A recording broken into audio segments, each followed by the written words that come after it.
connaîtrez la vérité, et la vérité vous affranchira.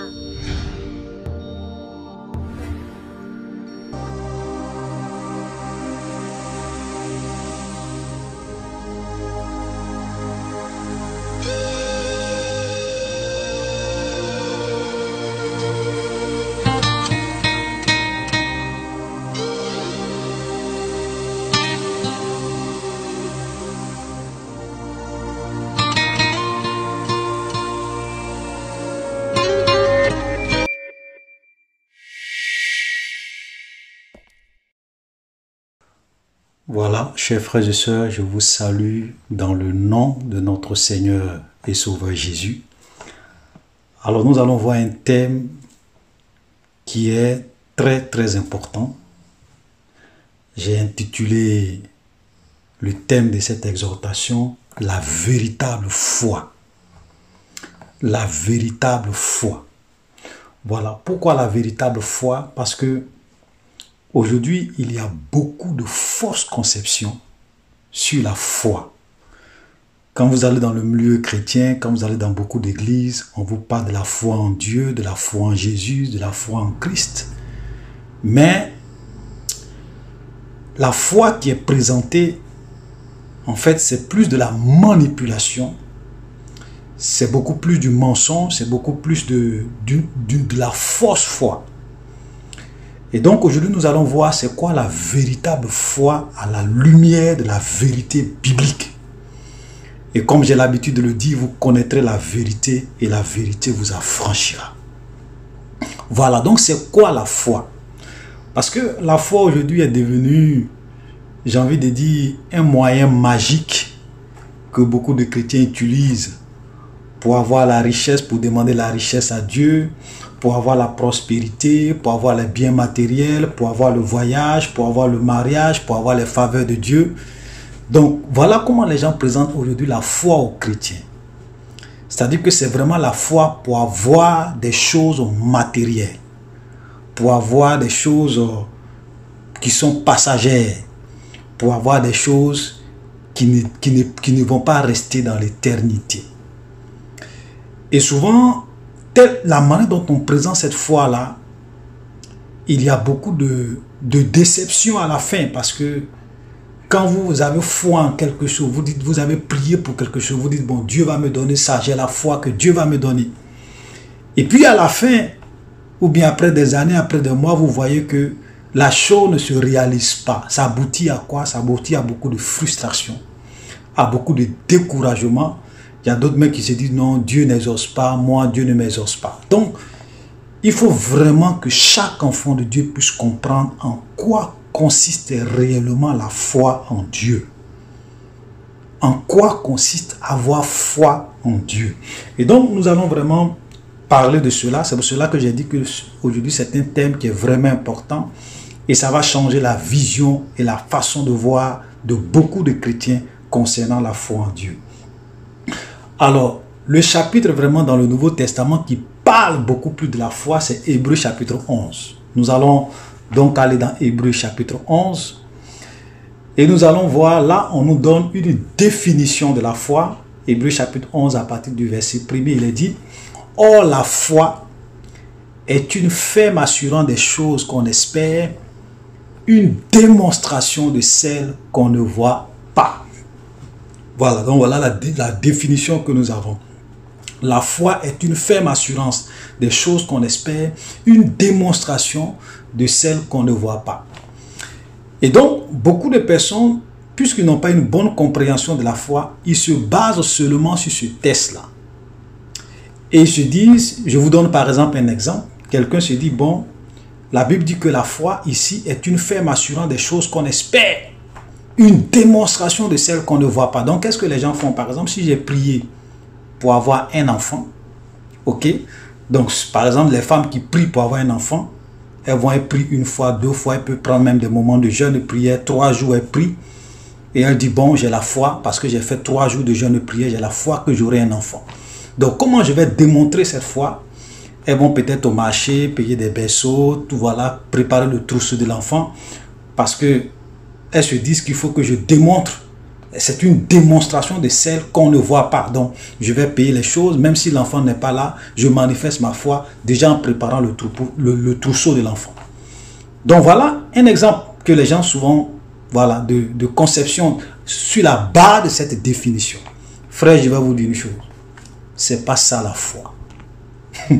C'est pas ça la foi. C'est-à-dire que cette femme qui commence à préparer le trousseau de son enfant, si elle ne le fait pas sur la base d'une révélation qu'elle a reçue du Seigneur, d'une conviction qu'elle a reçue du Seigneur, elle va se tromper gravement. Parce que la foi, c'est pas ça. Et donc, en quoi consiste réellement la foi? Qu'est-ce que ce verset-là veut dire? Quand Hébreux chapitre 11, le verset 1 nous dit que « Oh, la foi est une ferme assurance des choses qu'on espère, une démonstration de celles qu'on ne voit pas », ça veut dire quoi? Vous savez, j'ai l'habitude de le dire. Toute la vérité ne se trouve pas dans un seul verset de la Bible. Toute la vérité ne se trouve pas forcément dans un seul livre de la Bible. Toute la vérité ne se trouve pas forcément dans un seul chapitre de la Bible. Il faut avoir l'habitude de comparer les Écritures avec les Écritures pour avoir toute la vérité et être un chrétien équilibré, être un enfant de Dieu qui a une position équilibrée et qui a vraiment toute la vérité. Voilà, donc voilà un verset qui dit « Or la foi est une ferme assurance des choses qu'on espère et une démonstration de celles qu'on ne voit pas. » Maintenant, nous pouvons aussi lire dans Romains chapitre 8, le verset 17. Romains chapitre 8, le verset 17 nous dit quoi? Ainsi, la foi vient de ce qu'on entend, et ce qu'on entend vient de la parole de Christ. Ainsi, la foi vient de ce qu'on entend, et ce qu'on entend vient de la parole de Christ, ou ce qu'on entend vient de la parole de Dieu. Donc, ça veut dire que la véritable foi doit être conforme aux promesses qui sont dans la parole de Dieu. Ça veut dire deux choses. Ce verset veut dire deux choses. Ça veut dire, premièrement, ça veut dire que ma foi doit être basée sur la parole de Dieu. C'est-à-dire que quand je réclame une promesse à Dieu, il faut que cette promesse-là soit une promesse que Dieu m'a véritablement promis dans sa parole. Et ensuite, il faut que je remplisse les conditions pour pouvoir réclamer cette promesse. Voilà, si Dieu dit par exemple que il n'y a que ceux qui le craignent, qu'il exauce ceux qui le craignent. Si toi par exemple tu ne vis pas une vie de sainteté, une vie de pureté, que tu ne crains pas Dieu, même si tu fais une prière pour une promesse que Dieu a promis dans sa parole, tu ne l'auras pas. Pourquoi? Parce que tu ne remplis pas les conditions. Il faut que ça soit clair. Donc la foi vient de ce qu'on entend, et ce qu'on entend vient de la parole de Dieu. Donc notre foi, les promesses que nous réclamons par la foi doivent être basées sur la parole de Dieu. Ça, c'est la première signification. La deuxième signification, parce que ce n'est pas toutes les promesses qui sont forcément dans la Bible. Ok? Par exemple, si moi je prie pour avoir un enfant, bon, je vois qu'il y a des gens dans la Bible qui étaient stériles. Il y a des gens dans la Bible à qui Dieu a donné des enfants. Donc, ça ne peut pas être une promesse que je peux proclamer. Donc, quand je vais prier et que je dis, Seigneur, je veux un enfant. Je dis, Seigneur, je veux un enfant. Donne-moi un enfant. Donne-moi un enfant. Il faut que, avant de commencer à préparer le trousseau de l'enfant, il faut que j'ai la révélation, une réponse de Dieu pour me dire que ma fille, j'ai entendu ta prière. Tu auras un enfant l'année prochaine, ou bien dans 2 ans, ou bien dans 3 ans, ou bien bientôt, je vais te donner un enfant. C'est-à-dire que Dieu m'a parlé clairement. Ou bien la conviction qui vient de Dieu est venue directement dans mon cœur. Je suis convaincu à 100% que Dieu me donnera un enfant. Voilà un exemple. Voilà. Donc, la foi vient de ce qu'on entend vient de la parole de Christ. Donc, quand, par exemple, je prends un deuxième exemple. Par exemple, je vais prier.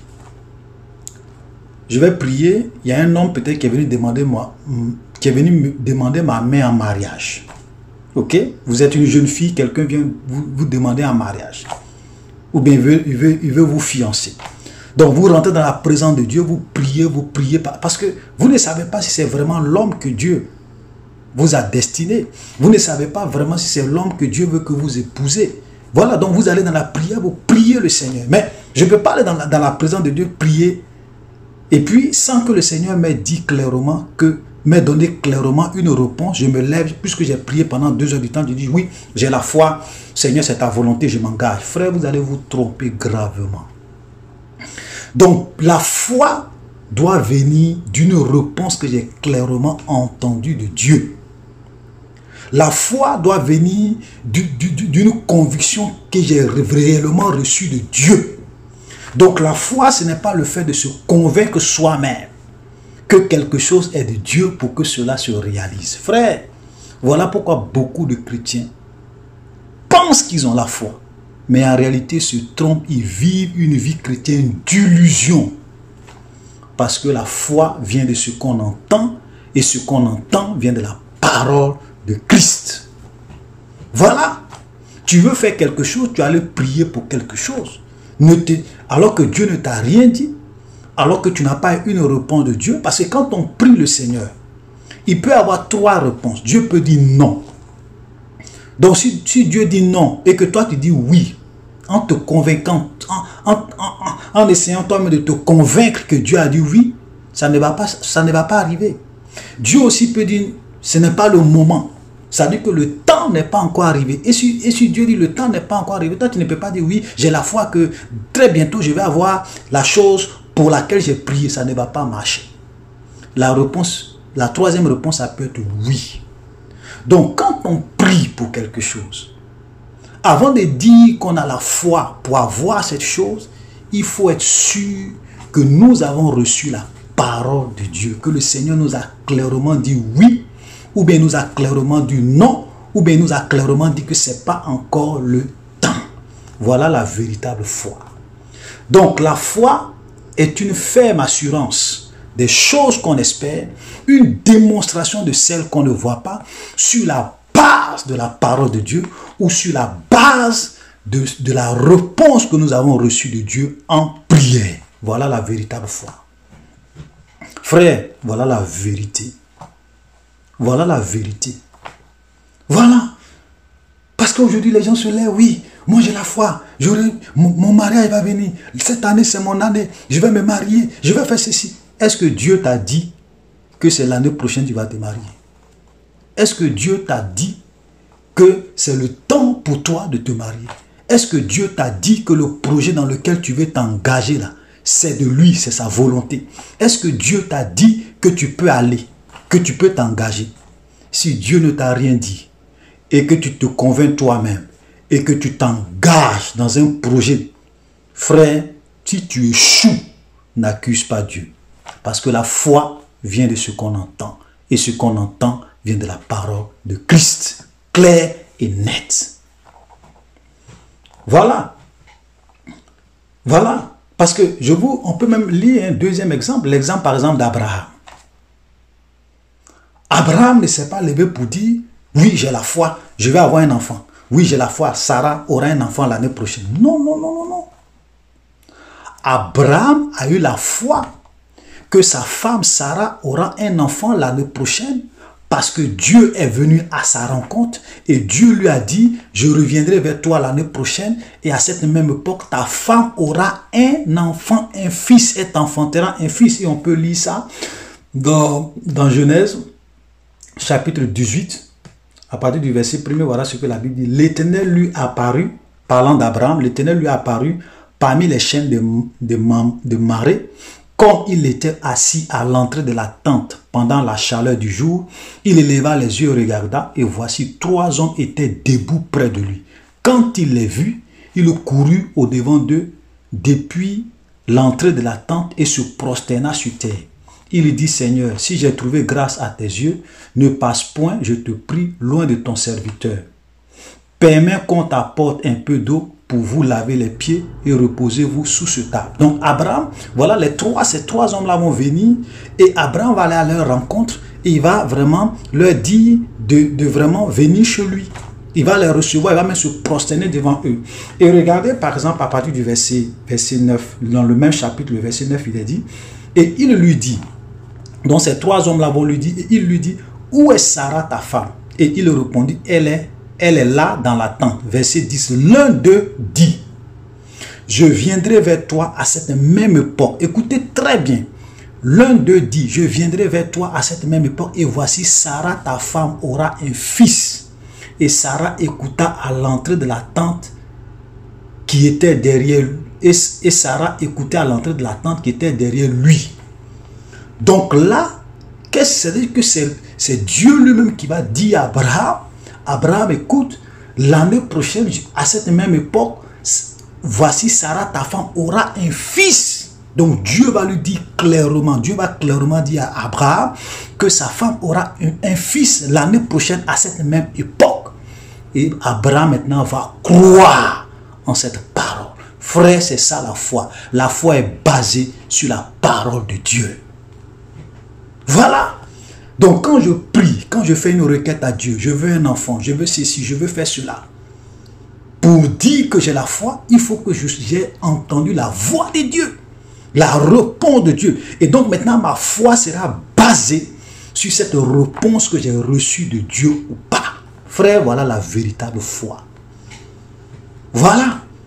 Donc la foi, ce n'est pas le fait de se convaincre soi-même que quelque chose va arriver pour dire que oui, j'ai la foi, ça va arriver. C'est pour cela que beaucoup de personnes sont frustrées. Beaucoup de personnes prient, ils ne sont pas exaucés. Parce que quand ils vont prier, au lieu d'entendre la réponse de Dieu, eux-mêmes, ils se convainquent eux-mêmes que leur prière a été exaucée. Frère, ce n'est pas ça la foi. Parce que quand vous priez Dieu, comme je l'ai dit tout à l'heure, Dieu a trois réponses. Non, oui, attends. Voilà. Donc feu rouge, feu vert, feu orange. Voilà, c'est sur ça que la foi est vraiment basée. Maintenant, quand Dieu te dit que tu auras un enfant, tu peux maintenant le préparer ton trousseau. Tu peux maintenant aller faire ce que tu veux parce que tu as entendu la parole de Dieu. Voilà la foi. Et dans ce même chapitre d'Hébreux, vous voyez, c'est un chapitre qui est vraiment riche parce que non seulement Dieu va en définir la foi, mais on vous donne des exemples de foi. Voilà. C'est quoi la foi? On vous donne des exemples. Ça, c'est une définition, mais en quoi consiste réellement? On vous donne des exemples pour que vous puissiez bien comprendre. Par exemple, quand on prend le verset 3, la Bible dit ici, c'est par la foi que nous reconnaissons que le monde a été formé par la parole de Dieu, en sorte que ce qu'on voit n'a pas été fait de choses visibles. Ça veut dire quoi? Est-ce que vous savez que quand vous croyez que ce monde a été créé par Dieu et que Dieu a créé toutes choses par sa parole, c'est une foi. C'est la foi. Voilà. Donc quand vous croyez qu'au commencement était la parole était Dieu, que Jésus-Christ a créé toutes choses par sa parole. Ce verset-là dit, c'est par la foi que nous reconnaissons que le monde a été formé par la parole de Dieu, en sorte que ce qu'on voit n'a pas été fait de choses visibles.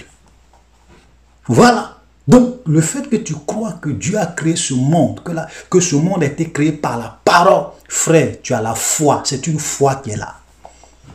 Beaucoup de scientifiques aujourd'hui ne croient pas en Dieu.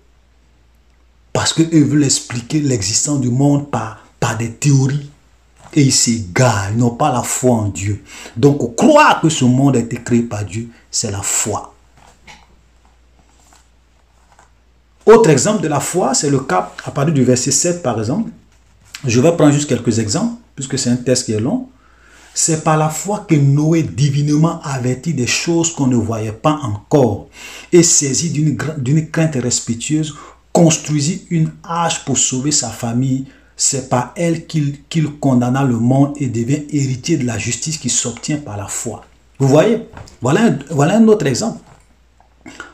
Noé, Dieu lui a dit qu'il allait détruire la terre en son temps, le monde en son temps, et Dieu lui a demandé de construire l'arche. Et sur la base de cette parole qu'il a reçue de Dieu, Noé va avoir foi en Dieu et il va construire l'arche et il va sauver sa famille. Ça, c'est la foi. La foi vient de ce qu'on entend de Dieu. Donc voilà un deuxième exemple. Troisième exemple, c'est concernant Abraham, mais un autre exemple sous un autre aspect. Par exemple, le verset 13, la Bible dit, pardon, Abraham, le verset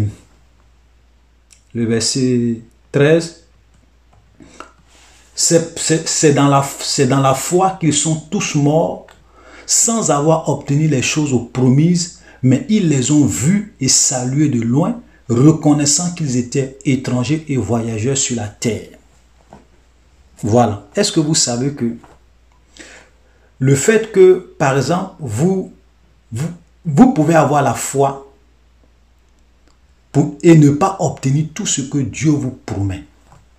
C'est ce que ce verset est en train de dire. Parce qu'il dit, c'est par la foi qu'ils sont tous morts sans avoir obtenu les choses promises. Je vais vous donner un exemple d'Abraham. Je prends l'exemple d'Abraham. Dieu avait promis à Abraham que sa descendance allait vraiment hériter la terre sur laquelle il est. Donc Dieu va lui montrer les territoires qui étaient habités par d'autres peuples. Et Dieu va lui dire que cette terre, ce territoire-là va revenir à tes enfants, à ta descendance.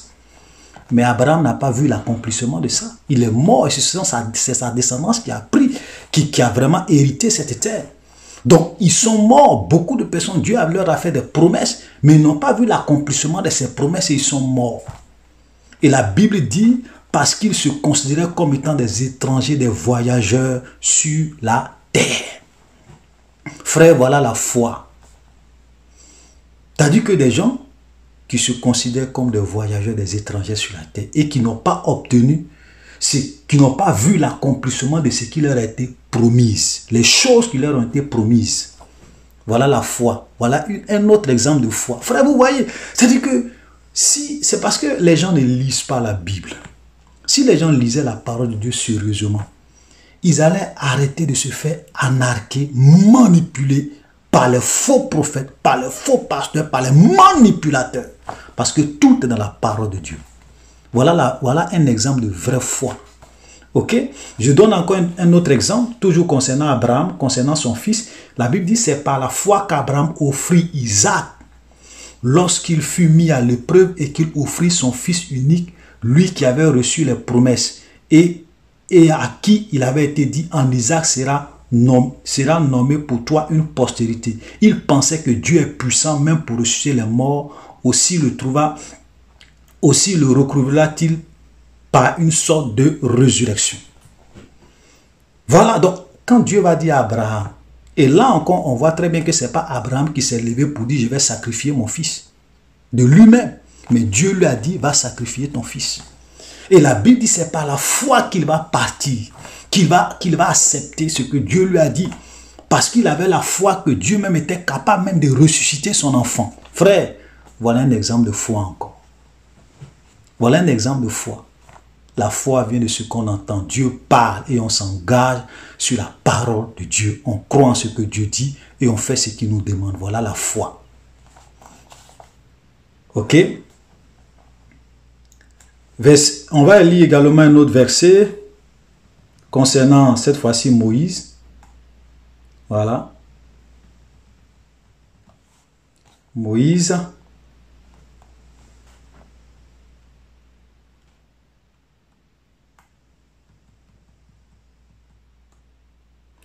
À partir du verset Hébreu 11, le verset 24, la Bible dit, c'est par la foi que Moïse, devenu grand, refusa d'être appelé fils de la fille de Pharaon, aimant mieux être maltraité avec le peuple de Dieu que d'avoir pour un temps la jouissance du plaisir, du péché. Voilà. Donc vous voyez ce qu'il est dit, ça c'est Moïse. La Bible dit que Moïse va refuser d'être appelé fils de la fille de Pharaon. Parce que étant fils de la fille de Pharaon, il avait la gloire, il avait la richesse, il avait le pouvoir, il pouvait avoir tout ce qu'il voulait. Il pouvait jouir du plaisir, la jouissance du péché. Mais Moïse va refuser tout ça.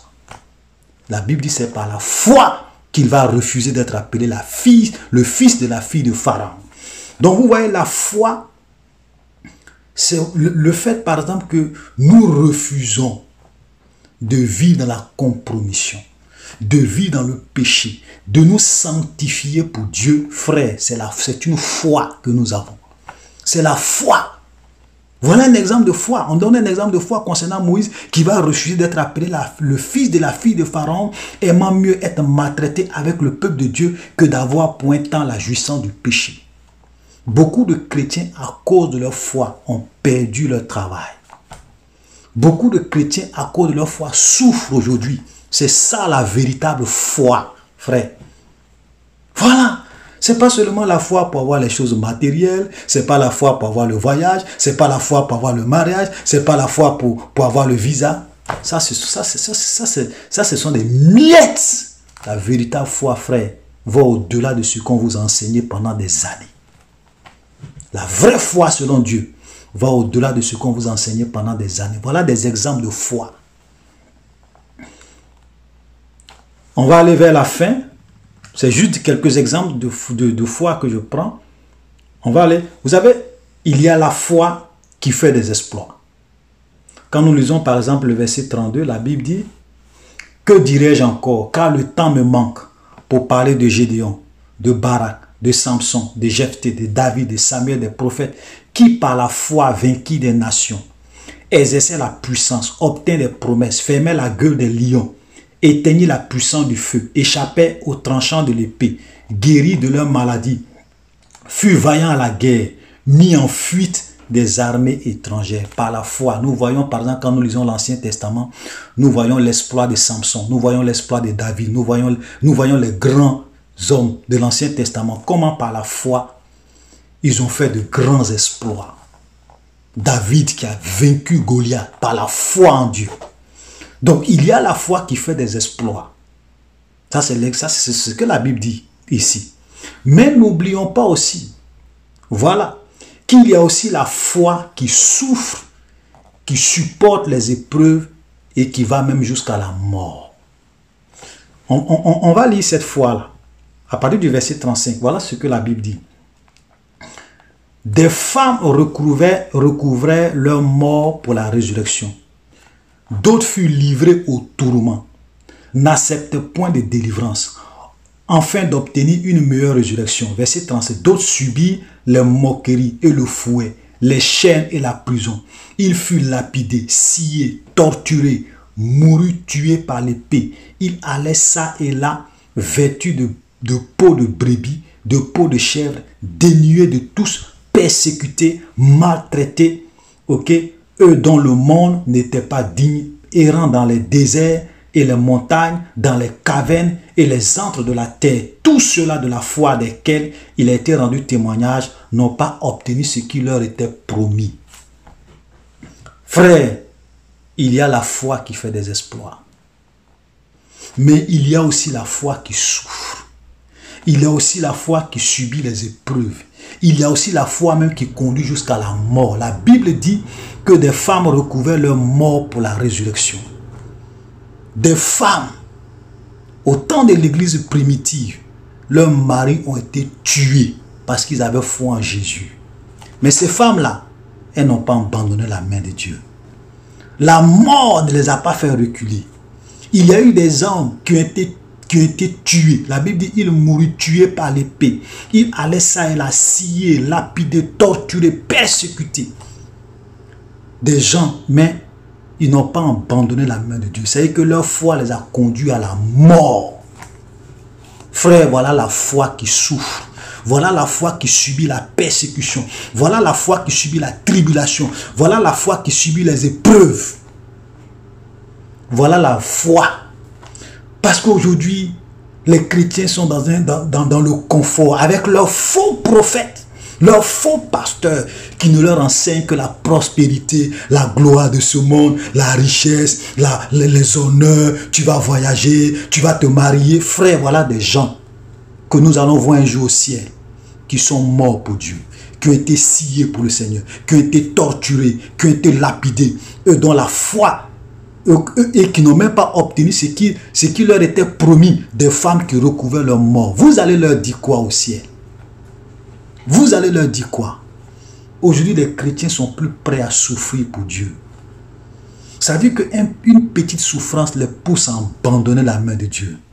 D'autres mains vont se jeter dans les mains des païens à cause de l'argent, à cause de la souffrance, à cause des difficultés de ce monde. Ils vont se livrer au péché. Ils n'ont pas la foi.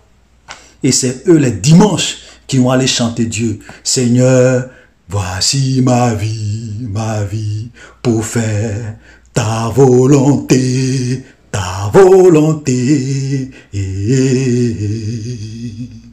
pour faire ta volonté. Ils vont aller chanter ça.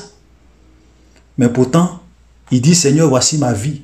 Mais quand les épreuves arrivent, ils abandonnent Dieu. Quand ils sont dans des difficultés, ils sont prêts à se compromettre, à vivre dans le péché, dans l'adultère, dans la fornication. Et c'est eux qui disent qu'ils ont foi en Dieu. Frère, quelle foi? Quelle est ta foi? Quelle est la base de ta foi? Voilà des gens sciés, torturés, lapidés à cause de leur foi. Ils n'ont pas abandonné la main de Dieu. Voilà la véritable foi. Vos prophètes ne vont pas vous dire ça. Vos pasteurs ne vont pas vous dire ça. Parce qu'eux-mêmes ne connaissent même pas ce que c'est que la foi. Tout ce qui vous enseigne, c'est la foi pour avoir des choses matérielles, pour avoir l'argent, pour voyager, pour avoir le succès, pour avoir la prospérité, pour avoir l'exaucement à vos prières, pour obtenir les choses matérielles. C'est ça qu'ils appellent la foi. Ce n'est pas ça la foi. Ce n'est pas ça seulement la foi. Frère, ce n'est pas ça seulement la foi. On a vu des exemples de foi. On a vu des exemples de foi. C'est ça la véritable foi. Donc, frères et sœurs, je ne veux pas être long. Je pense que Dieu est en train de proclamer la vérité à ses enfants. Et je l'ai toujours dit, ceux qui ont des yeux vont voir. Ceux qui ont des oreilles vont entendre. Parce que Jésus revient bientôt chercher une église sainte, pure, sans tache ni ride. Alors, shalom, à la prochaine.